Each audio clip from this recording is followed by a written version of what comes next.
welcome to today's issues. Thank you very much. Now, Cal, I had the privilege of meeting you a couple of times, and you're very, I don't know how else to say it, Ray, so I'm just going to lay it out there. This is a smart guy, and we need to listen to him. Absolutely.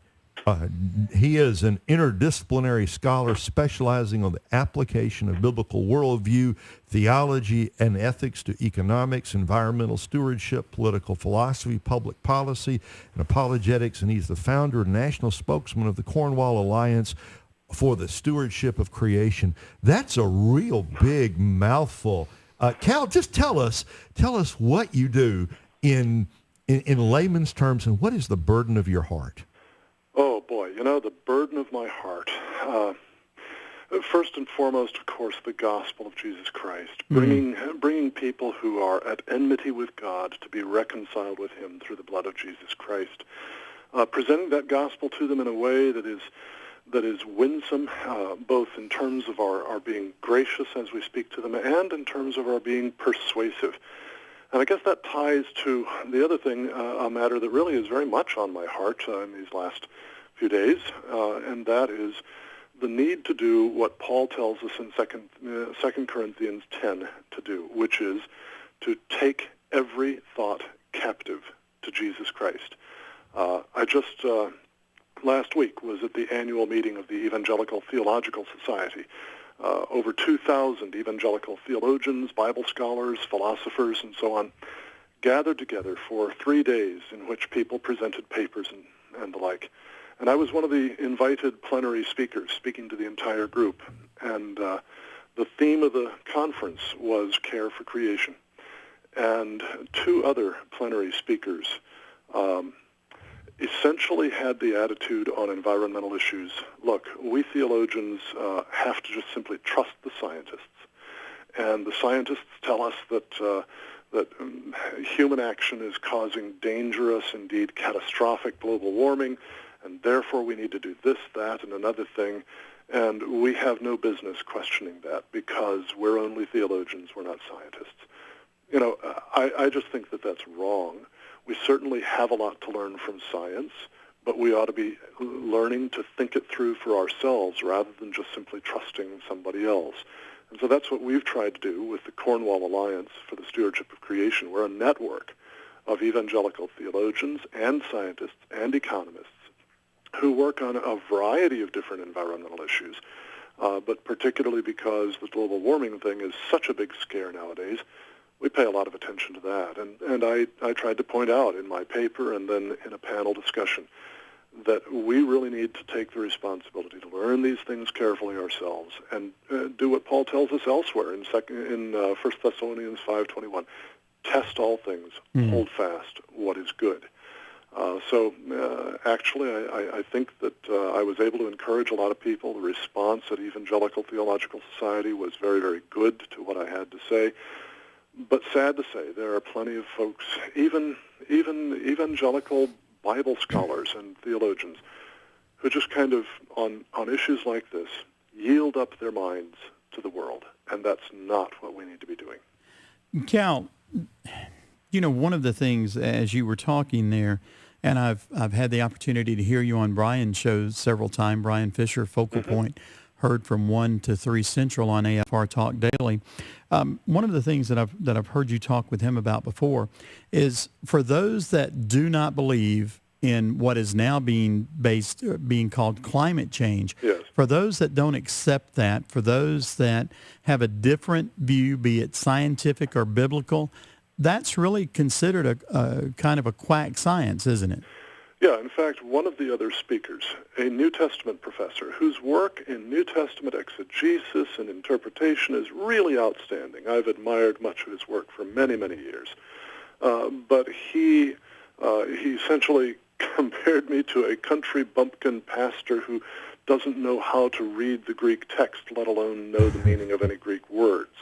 And he compared those who question catastrophic man-made climate change with the handful of, and here we really do have to say, quacks who think that Jesus of Nazareth was not even a historical person. And That kind of comment, and a comment made by another New Testament professor, another of the plenary speakers.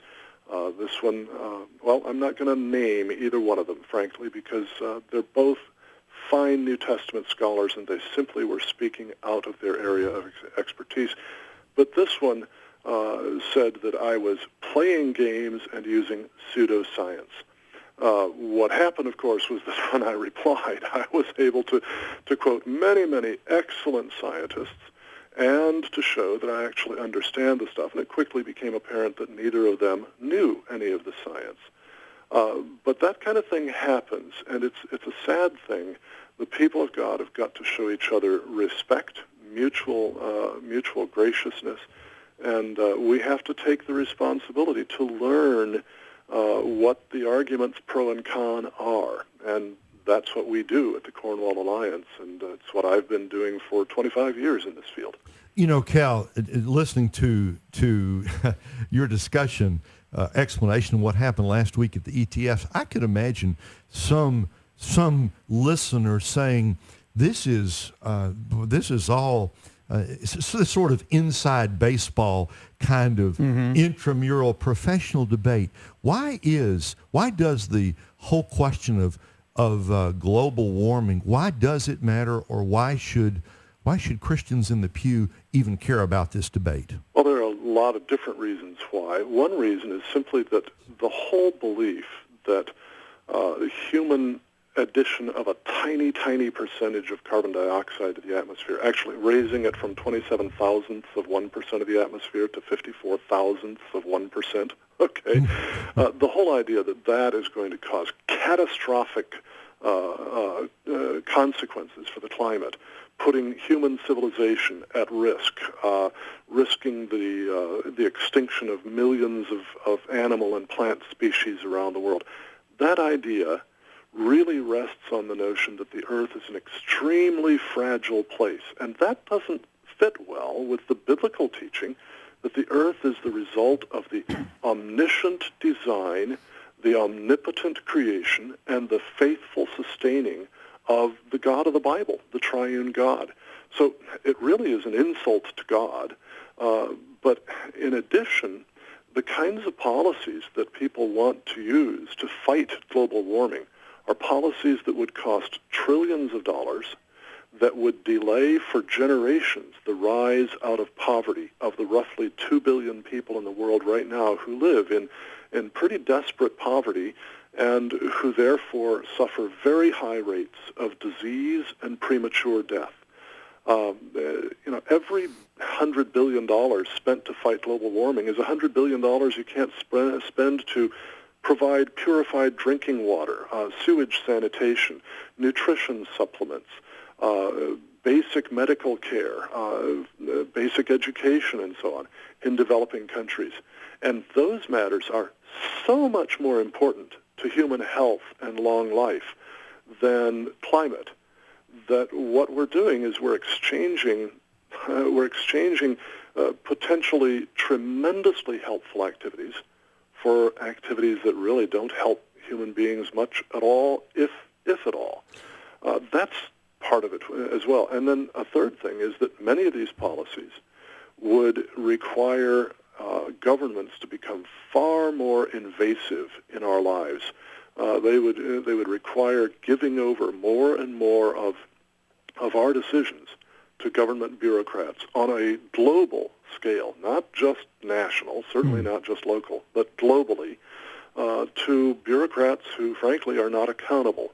And that's the path to tyranny, to the loss of freedom. You're listening to today's issues on American Family Radio. Jim Stanley alongside Ray Pritchard. Our guest this hour is Dr. Cal Beisner, and he is with the Cornwall Alliance, if you'd like more information on Dr. Beisner. Now, Cal, help me out.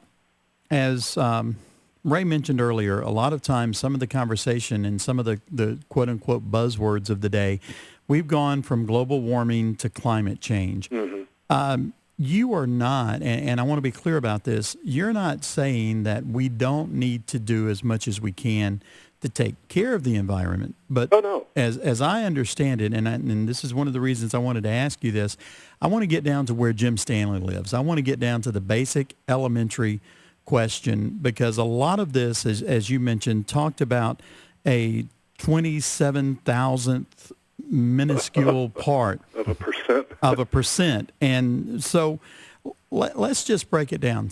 And I'm going back to elementary school, and it's been so long ago, I'm hoping it's biology. I could be wrong. But isn't CO2 emissions, isn't that what the trees and the plants take, and they turn that back into oxygen for us? That's correct. Yeah, CO2 is basically plant food. Plants use carbon dioxide and water and nitrogen and then minerals from the soil to build plant fiber. And the more CO2 there is in the air that plants live in, the better the plants grow. In fact, for every doubling of CO2 concentration in the atmosphere, you get an average 35% increase in plant growth efficiency. That means that you get more crops from the same amount of soil and from the same amount of human labor. It means that all the different plants in the world produce more, which is good for all the animals, because all animals either eat plants or eat animals that eat plants. So, raising CO2 in the atmosphere is actually a very good thing for the plants on the Earth. It's free fertilizer, so to speak. And to say that in order to prevent a minuscule increase in global average temperature, when no place in the world experiences global average temperature, and day-to-day changes in weather are far more important than average over the year, to say that we need to cut back CO2 production is really to say we need to continue starving plants. In terms of geologic history, before the Industrial Revolution, CO2 content in the atmosphere is about as low as it's ever been. Plants have been basically starved for CO2. Our industrial activity, by putting more CO2 into the atmosphere, burning coal and oil and natural gas, has actually greatly improved plant growth, and satellite photography has demonstrated this in part in that we're seeing the shrinkage of deserts as plants are able to grow better in dry soil. In fact, they do better whether the soil is too dry or too wet, whether it's too warm or too cold. They resist disease, they resist pests better. So more CO2 is really a good thing for the atmosphere and for all of the Earth. That's Cal Beisner of the Cornwall Alliance. You're listening to today's issues on AFR Talk. Jim Stanley alongside Ray Pritchard. Now, I have a kind of a follow-up question to that, if you don't mind, Cal. Sure. And again, this goes back to basically where Jim Stanley lives. I want to know more. I want to learn more about this. Help me understand, if I remember correctly, I heard you say on Brian's show one time that one volcano can spew more ash and emissions into the atmosphere than man's been able to do through the industrial age? You might have heard somebody else say that. I'm not sure that I've ever discussed that with Brian. Certainly, large volcanoes can spew massive amounts of carbon dioxide, of sulfuric acid, and various other gases and elements into the atmosphere. I don't know whether it would be correct to say that one could do more CO2, for instance, than the entire human emissions since the Industrial Revolution. Certainly it can do more than an entire annual human emission of CO2 is. But we need to be careful, just as we point out that the other side in this debate shouldn't be sort of twisting facts. We need to be very careful ourselves because the fact that volcanoes occur is natural and has been happening throughout geologic history. And the concern that the other side in this debate has is not about natural sources of CO2, which generally we can figure don't really change very much from century to century, but about the increase that human activity brings, which is not something that is common to geologic history. Okay. That's their concern, and my point is simply that increase is so slight that, in fact, we cannot anticipate, we should not anticipate that it's going to cause cataclysmic results. In fact, some of the very best scientific work done on the effect of increased CO2 in the atmosphere suggests that if you double it, you get not, say, 1.5 degrees Celsius to 4.5 degrees Celsius. 3 degrees Celsius would be